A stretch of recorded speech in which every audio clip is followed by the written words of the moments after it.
Praise the Lord. இன்றைக்கு daily dose of divine சேனல்ல கலாத்தியர் 2ஆம் அதிகாரம் மற்றும் நீதிமொழிகள் 3ஆம் அதிகாரமும் வாசிக்க கேட்போம். கர்த்தாவே, உம்முடைய வேதத்தில் உள்ள அதிசயங்களை பார்க்கும்படிக்கு எங்கள் இருதயத்தின் கண்களை திறந்தருளும் சுவாமி. ஆமேன். கலாத்தியர் 2ஆம் அதிகாரம். 14 வருஷம் சென்ற பின்பு நான் தீத்துவை கூட்டிக் கொண்டு பர்னபா உடனே கூட மறுபடியும் எருசலேமுக்கு போனேன்.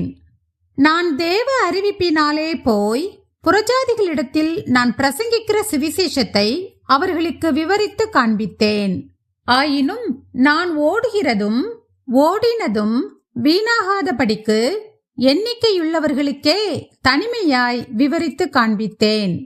ஆனாலும் என்னுடனே கூட இருந்த தீத்து கிரேக்கனாயிருந்தும் விருத்த சேதனம் பண்ணிக்கொள்ளும்படிக்கு கட்டாயம் பண்ணப்படவில்லை. கிறிஸ்து இயேசுவுக்குள் நமக்கு உண்டான சுயாதீனத்தை உளவு பார்த்து நம்மை நியாயப்பிரமாணத்திற்கு அடிமைகளாக்கும் பொருட்டாக பக்க வழியாய் நுழைந்த கள்ள சகோதரர் நிமித்தம் அப்படியாயிற்று. சுவிசேஷத்தின் சத்தியம் உங்களிடத்திலே நிலைத்திருக்கும்படி நாங்கள் ஒரு நாழிகையாகிலும் அவர்களுக்கு கீழ்ப்படிந்து இணங்கவில்லை. அல்லாமலும் எண்ணிக்கையுள்ளவர்களாயிருந்தவர்கள் எனக்கு ஒன்றும் போதிக்கவில்லை. அவர்கள் எப்படிப்பட்டவர்களாயிருந்தாலும் எனக்கு கவையில்லை. தேவன் மனுஷரிடத்தில் பட்சபாதம் உள்ளவர் அல்லவே. அதுவுமல்லாமல் விருத்த சேதனம் உள்ளவர்களுக்கு அப்போஸ்தலனாயிருக்கும்படி பேதுருவை பலப்படுத்தினவர் புறஜாதிகளுக்கு அப்போஸ்தலனாயிருக்கும்படி என்னையும் பலப்படுத்தினபடியால் விருத்த சேதனம் உள்ளவர்களுக்கு சுவிசேஷத்தை பிரசங்கிக்கும்படி பேதுருவுக்கு கையளிக்கப்பட்டது போல விருத்த சேதனம் இல்லாதவர்களுக்கு பிரசங்கிக்கும்படி அது எனக்கும் கையளிக்கப்பட்டதென்று அவர்கள் கண்டு எனக்கு அளிக்கப்பட்ட கிருபையை அறிந்தபோது தூண்களாக எண்ணப்பட்ட யாக்கோபும் கேபாவும் யோவானும் தாங்கள் விருத்த சேதனம் உள்ளவர்களுக்கும் நாங்கள் புறஜாதிகளுக்கும் பிரசங்கிக்கும்படி அந்நியோன்ய ஐக்கியத்திற்கு அடையாளமாக எனக்கும் பர்னபாவுக்கும் வலது கை கொடுத்து தரித்திரரை நினைத்து கொள்ளும்படிக்கு மாத்திரம் சொன்னார்கள். அப்படி செய்யும்படி அதற்கு முன்னமே நானும் கருத்துள்ளவனாயிருந்தேன்.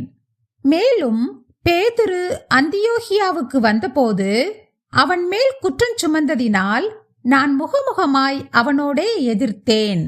எப்படியெனில் யாக்கோபினிடத்திலிருந்து சிலர் வருகிறதற்கு முன்னே அவன் புறஜாதியாருடனே சாப்பிட்டான். அவர்கள் வந்தபோதோ விருத்த சேதனம் உள்ளவர்களுக்கு பயந்து விலகி பிரிந்தான். மற்ற யூதரும் அவனுடனே கூட மாயம் பண்ணினார்கள். அவர்களுடைய மாயத்தினாலே பர்னபாவும் இழுப்புண்டான். இப்படி அவர்கள் சுவிசேஷத்தின் சத்தியத்திற்கேற்றபடி சரியாய் நடவாததை நான் கண்டபோது எல்லாருக்கும் முன்பாக நான் பேதுருவை நோக்கி சொன்னது என்னவென்றால், யூதனாயிருக்கிற நீர் யூதர் முறைமையாக நடவாமல் புறஜாதியார் முறைமையாக நடந்து கொண்டிருக்க புறஜாதியாரை யூதர் முறைமையாக நடக்கும்படி நீர் எப்படி கட்டாயம் பண்ணலாம்? புறஜாதியாரில் பிறந்த பாவிகளாயிராமல் சுபாவத்தின்படி யூதராயிருக்கிற நாமும் இயேசு கிறிஸ்துவை பற்றும் விசுவாசத்தினாலேயன்றி நியாயப்பிரமாணத்தின் கிரியைகளினாலே மனுஷன் நீதிமானாக்கப்படுவதில்லை என்று அறிந்து நியாயப்பிரமாணத்தின் கிரியைகளினால் அல்ல, கிறிஸ்துவை பற்றும் விசுவாசத்தினாலே நீதிமான்களாக்கப்படும்படிக்கு கிறிஸ்து இயேசுவின் மேல் விசுவாசிகளானோம். நியாயப்பிரமாணத்தின் கிரியைகளினாலே எந்த மனுஷனும் நீதிமானாக்கப்படுவதில்லையே. கிறிஸ்துவுக்குள் நீதிமான்களாக்கப்படும்படி நாடுகிற நாமும் பாவிகளாக காணப்படுவோமானால் கிறிஸ்து பாவத்திற்கு காரணரோ? அல்லவே. நான் இடித்து போட்டவைகளையே நான் மறுபடியும் கட்டினால் பிரமாணத்தை மீறுகிறவனென்று காணப்படுவேன். தேவனுக்கென்று பிழைக்கும்படி நான் நியாயப்பிரமாணத்தினாலே நியாயப்பிரமாணத்திற்கு மரித்தேனே. கிறிஸ்துவுடனே கூட சிலுவையில் அறையப்பட்டேன். ஆயினும் பிழைத்திருக்கிறேன். இனி நான் அல்ல, கிறிஸ்துவே எனக்குள் பிழைத்திருக்கிறார். நான் இப்பொழுது மாம்சத்தில் பிழைத்திருக்கிறதோ என்னில் அன்பு கூர்ந்து எனக்காக தம்மை தாமே ஒப்பு கொடுத்த தேவனுடைய குமாரனை பற்றும் விசுவாசத்தினாலே பிழைத்திருக்கிறேன். நான் தேவனுடைய கிருபையை விருதாவாக்குகிறதில்லை. நீதியானது நியாயப்பிரமாணத்தினாலே வருமானால் கிறிஸ்து மரித்தது வீணாயிருக்குமே. நீதிமொழிகள் 3ஆம் அதிகாரம். என் மகனே, என் போதகத்தை மறவாதே. உன் இருதயம் என் கட்டளைகளை காக்க கடவது. அவைகள் உனக்கு நீடித்த நாட்களையும் தீர்க்காயுசையும் சமாதானத்தையும் பெருக பண்ணும். கிருபையும் சத்தியமும் உன்னை விட்டு விலகாதிருப்பதாக. நீ அவைகளை உன் கழுத்திலே பூண்டு அவைகளை உன் இருதயமாகிய பலகையில் எழுதிக்கொள். அதனால் தேவனுடைய பார்வையிலும் மனுஷருடைய பார்வையிலும் தயையும் நற்புத்தியும் பெறுவாய். உன் சுய புத்தியின் மேல் சாயாமல் உன் முழு இருதயத்தோடும் கர்த்தரில் நம்பிக்கையாயிருந்து உன் வழிகளிலெல்லாம் அவரை நினைத்துக்கொள். அப்பொழுது அவர் உன் பாதைகளை செவ்வைப்படுத்துவார். நீ உன்னை ஞானி என்று எண்ணாதே. கர்த்தருக்கு பயந்து தீமையை விட்டு விலகு. அது உன் நாபிக்கு ஆரோக்கியமும் உன் எலும்புகளுக்கு ஊனுமாகும். உன் பொருளாலும் உன் எல்லா விளைவின் முதற் பலனாலும் கர்த்தரை கனம் பண்ணு. அப்பொழுது உன் களஞ்சியங்கள் பூரணமாய் நிரம்பும். உன் ஆலைகளில் திராட்சரசம் புரண்டோடும்.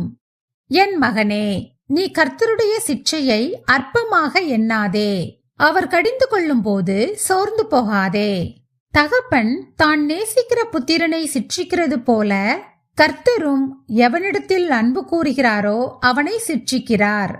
ஞானத்தை கண்டடைகிற மனுஷனும் புத்தியை சம்பாதிக்கிற மனுஷனும் பாக்கியவான்கள். அதன் வர்த்தகம் வெள்ளி வர்த்தகத்திலும் அதன் ஆதாயம் பசும் பொன்னிலும் உத்தமமானது. முத்துக்களை பார்க்கிலும் அது விலையேற பெற்றது. நீ இச்சிக்கத்தக்கதொன்றும் அதற்கு நிகரல்ல. அதன் வலது கையில் தீர்க்காயுசும் அதன் இடது கையில் செல்வமும் கனமும் இருக்கிறது. அதன் வழிகள் இனிதான வழிகள், அதன் பாதைகளெல்லாம் சமாதானம். அது தன்னை அடைந்தவர்களுக்கு ஜீவ விருட்சம். அதை பற்றி கொள்ளுகிற எவனும் பாக்கியவான். கர்த்தர் ஞானத்தினாலே பூமியை அஸ்திபாரப்படுத்தி புத்தியினாலே வானங்களை ஸ்தாபித்தார். அவருடைய ஞானத்தினாலே ஆழங்கள் பிரிந்தது, ஆகாயமும் பனியை பேய்கிறது. என் மகனே, இவைகள் உன் கண்களை விட்டு பிரியாதிருப்பதாக. மெய் ஞானத்தையும் நல் ஆலோசனையையும் காத்துக்கொள். அவைகள் உன் ஆத்துமாவுக்கு ஜீவனும் உன் கழுத்துக்கு அலங்காரமுமாயிருக்கும். அப்பொழுது நீ பயமின்றி உன் வழியில் நடப்பாய், உன் கால் இடராது. நீ படுக்கும்போது பயப்படாதிருப்பாய். நீ படுத்துக்கொள்ளும் போது உன் நித்திரை இன்பமாயிருக்கும். சடிதியான திகிலும் துஷ்டர்களின் பாழ்கடிப்பும் வரும்போது நீ அஞ்ச வேண்டாம். கர்த்தர் உன் நம்பிக்கையாயிருந்து உன் கால் சிக்கிக்கொள்ளாதபடி காப்பார். நன்மை செய்யும்படி உனக்கு திராணி இருக்கும்போது அதை செய்யத்தக்கவர்களுக்கு செய்யாமல் இராதே. உன்னிடத்தில் பொருள் இருக்கையில் உன் அயலானை நோக்கி, நீ போய் திரும்ப வா, நாளைக்கு தருவேன் என்று சொல்லாதே. அச்சமின்றி உன்னிடத்தில் வாசம் பண்ணுகிற உன் அயலானுக்கு விரோதமாக தீங்கு நினையாதே. ஒருவன் உனக்கு தீங்கு செய்யாதிருக்க காரணமின்றி அவனோடே வழக்காடாதே. கொடுமையுள்ளவன் மேல் பொறாமை கொள்ளாதே. அவனுடைய வழிகளில் ஒன்றையும் தெரிந்து கொள்ளாதே. மாறுபாடுள்ளவன் கர்த்தருக்கு அருவருப்பானவன். நீதிமான்களோடே அவருடைய ரகசியம் இருக்கிறது. துன்மார்க்கனுடைய வீட்டில் கர்த்தரின் சாபம் இருக்கிறது. நீதிமான்களுடைய வாசஸ்தலத்தையோ அவர் ஆசீர்வதிக்கிறார். இகழ்வோரை அவர் இகழுகிறார். தாழ்மையுள்ளவர்களுக்கோ கிருபை அளிக்கிறார். ஞானவான்கள் கனத்தை சுதந்தரிப்பார்கள், மதிகேடரோ கனவீனத்தை அடைவார்கள். நாம் ஜெபிப்போம். அன்பின் பரலோக பிதாவே, இந்த அருமையான காலை வேளையை தந்ததற்காக உமக்கு கொடானு கொடை நன்றி ஏசப்பா. தாழ்மையுள்ளவர்களுக்கோ தேவன் கிருபை அளிக்கிறார் என்று சொல்லியிருக்கிறது போல நாங்களும் உம்முடைய பாதப்படியிலே எங்களை தாழ்த்தி ஒப்பு கொடுத்து உம்முடைய கிருபையையும் தயவையும் ஆசீர்வாதத்தையும் நாங்கள் பெற்றுக்கொள்ள வேண்டும் அப்பா. இந்த நாளையும் உம்முடைய கரத்திலே ஒப்பு கொடுத்து விடுகிறோம். இந்த நாள் முழுவதிலும் நாங்கள் செய்ய போகிற ஒவ்வொரு காரியங்களையும் நீங்க பொறுப்படுத்திக் கொள்ளுங்க, வழி நடத்துங்க, ஆசீர்வதிங்க. இயேசு கிறிஸ்துவின் மூலமாக ஜெபம் கேளும் எங்கள் ஜீவனுள்ள நல்ல பிதாவே, ஆமேன். என் ஆத்துமாவே கர்த்தரை ஸ்தோத்திரி, என் முழு உள்ளமே அவருடைய பரிசுத்த நாமத்தை ஸ்தோத்திரி.